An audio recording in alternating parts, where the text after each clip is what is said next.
Lucas capítulo 4, a tentação de Jesus.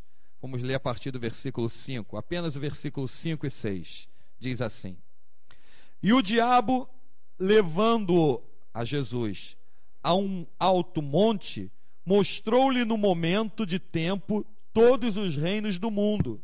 E disse-lhe o diabo: Dar-te-ei a ti todo este poder e a sua glória, porque a mim me foi entregue, e eu dou a quem quero. Observe com muita atenção que Jesus não desmentiu Satanás. É o primeiro ponto que você tem que observar. Se isso fosse, o diabo, ele não tem mentira, o diabo, ele não tem verdade, ele é o pai da mentira, ele não tem verdade em si mesmo. Aí muitos podem dizer assim: então Satanás falou uma verdade naquela hora? Ele não falou uma verdade, ele repetiu uma verdade que passou a existir desde que o homem pecou. Aquilo ali, em verdade, não partiu dele, partiu do homem em desobediência a Deus, dá o domínio das coisas do reino da terra para as mãos de Satanás. Então Satanás só repetiu o que tinha acontecido. Não foi uma verdade criada pelo diabo, porque o pai da verdade é Deus. Diabo é o pai da mentira e ponto final. Vamos lá. Observe que Jesus então não desmentiu. Jesus não disse: Satanás, isso é uma palavra mentirosa, está se utilizando de uma mentira. Realmente, Adão, quando pecou, Eva, quando pecou, quando eles pecaram, eles passaram essa autoridade sobre as coisas do mundo, sobre os reinos do mundo, para as mãos de Satanás. Pecado significa o quê? Separação.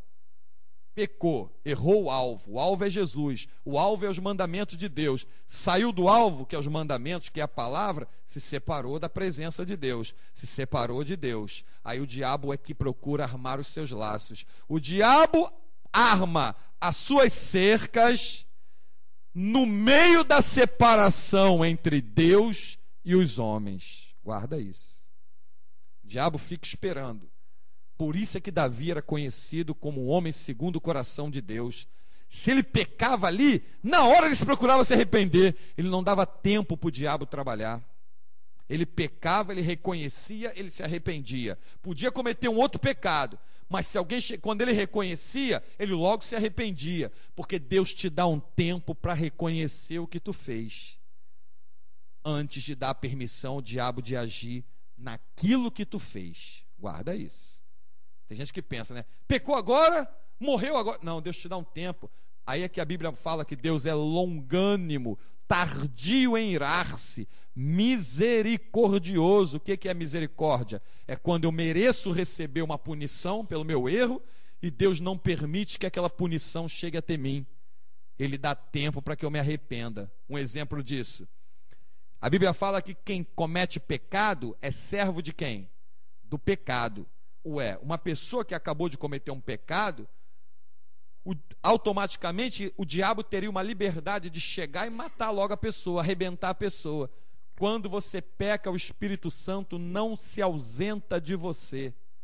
Quando você insiste no pecado, que é a iniquidade, aí o Espírito Santo ele sai, ele se retira de você. Ele te dá um tempo, ele vai procurando te convencer do pecado, vai procurando te convencer da justiça, vai procurando te convencer do juízo. Se você resistir ao convencimento do Espírito Santo, ele se retira de você. Aí o diabo age livremente como ele quer e como ele gostaria. E se Deus não usar de misericórdia, você pode chegar até o óbito, porque a Bíblia diz que o salário do pecado é a morte.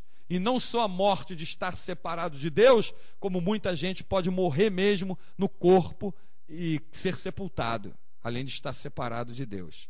Então observa que Satanás disse para Jesus: levou ao monte e mostrou-lhe no momento todos os reinos do mundo, e disse-lhe o diabo: dar-te-ei a ti este poder e a sua glória, porque a mim me foi entregue e eu dou a quem eu quero.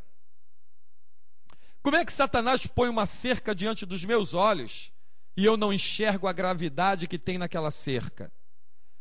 Quando eu sou levado a falar uma mentira, não compreendendo o peso e a gravidade que existe nela. Aí Satanás, você olhando, ele põe uma cerca diante dos teus olhos e você não consegue discernir o peso daquilo. Ele te cercou. É uma cerca. Quando você comete um erro em que Satanás se utiliza daquele erro pela tua demora de arrependimento, guarda isso, você demorou a se arrepender, então você insistiu em continuar a fazer, o diabo vai botando mais cercas em volta de você e você está vendo aquilo, porque todos aqueles que pecam sabem que o salário do pecado é a morte, sabe que vai levar uma consequência terrível. Lembra quando Davi cometeu um pecado, lá no Salmo 51, ele escreve logo após da morte de Urias, logo após ele ter cobiçado Betseba, ele escreve: cria em mim um coração puro. Já sabia que o coração dele já não estava mais puro. Renova em mim um espírito reto. Já sabia que o espírito dele já não estava reto. Torna a dar-me alegria. Não me lances fora da tua presença. Já sabia que não ia ficar na presença de Deus, não estaria. E torna a dar-me a alegria da tua salvação. Um dos sinais que caracterizam uma pessoa que é salva é a alegria. Por isso é que eu não aceito, não entendo crente carrancudo, crente aborrecido, crente sembrante. Não, uma pessoa que eu conheci no ano de 95, conheci mais de perto.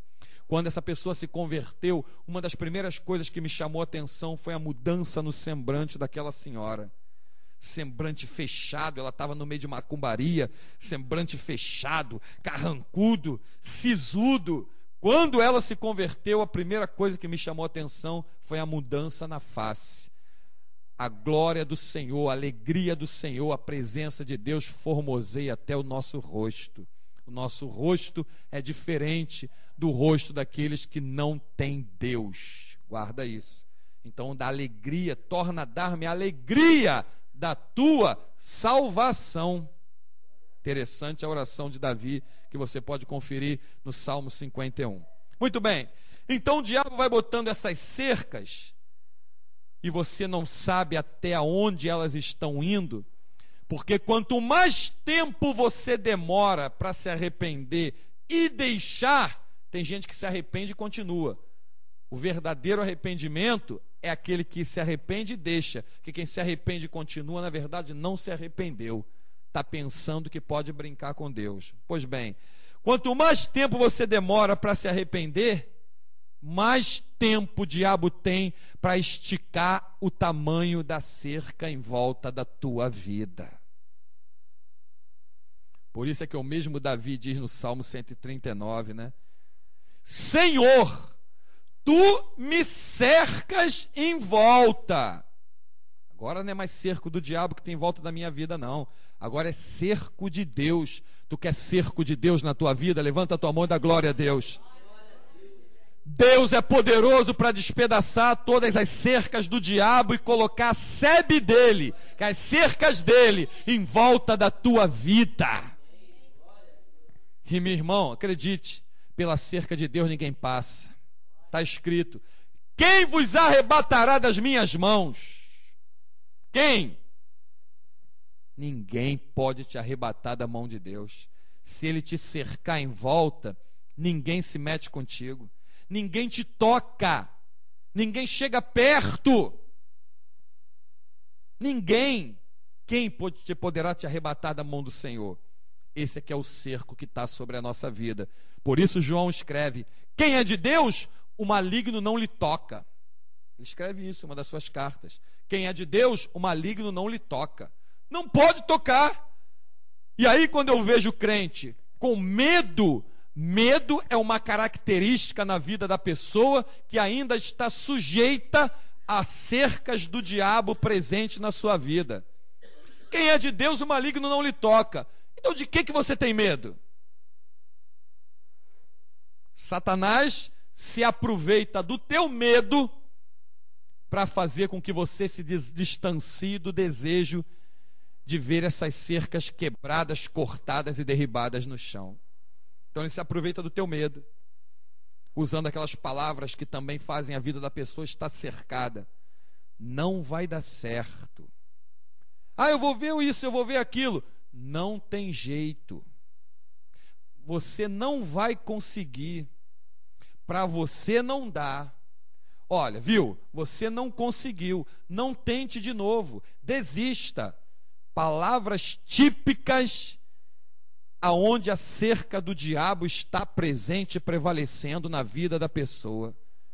Mas quando as asas de Deus, a cerca do Senhor está em volta da nossa vida, mesmo que você não tenha condição nenhuma de entrar naquele negócio que tu almeja, você diz: com Cristo Jesus eu sou mais que vencedor.